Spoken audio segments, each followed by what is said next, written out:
Hi everybody, it's Saturday, March 14th, and welcome to your weekly legislative update. It was a very busy week in Springfield this week as both the House and the Senate committee deadlines came and went. And so most of the 7,000 bills that have been introduced this year are probably dead at this point because they didn't make it out of committee. They can always be revived with deadline extensions, but it does help us to narrow our universe a little bit, and you'll see in the coming days a lot of updates on the legislative tracker on the website. So take a look there early part of next week, and you'll see not only our 5 big priority issues that we still want to be focusing on in our legislative visits, but lots of other bills that we've taken positions on, both good and bad.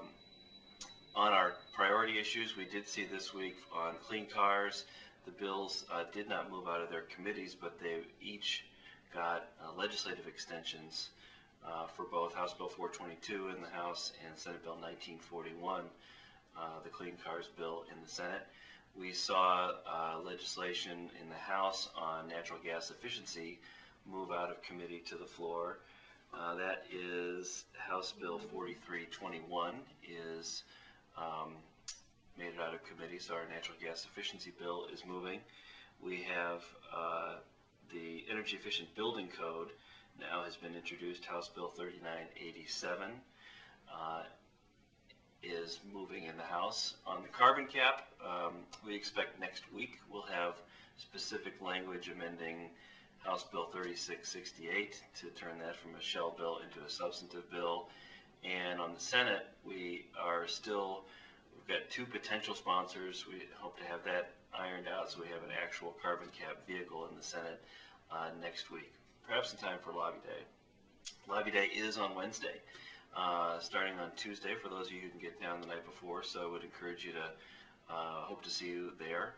And we'll learn a lot next week about what the second half of the session is going to look like. There are some bad bills that have been introduced that we're monitoring. You'll see some of those up on the website.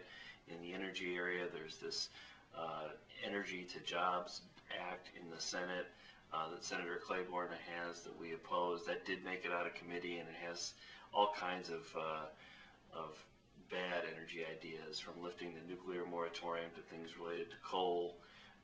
So that's something we are going to be taking a look at, potentially doing more work on if it looks like that bill actually is going to move much further. So thanks a lot. I hope you're having luck in getting your appointments. This is really a great time, not only the remaining weeks in March if you can get them, but certainly that April recess, your legislators ought to be available.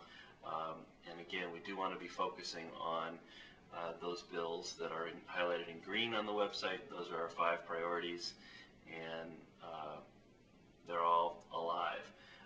Last thing I'll mention is next week Governor Quinn gives his big budget address, where we will learn a lot about funding levels for the DNR, and hopefully hear the governor talk about including a big green component of a state capital spending plan. So next week we'll have a recap of what the governor said in his budget address. So have a great week, and keep making change.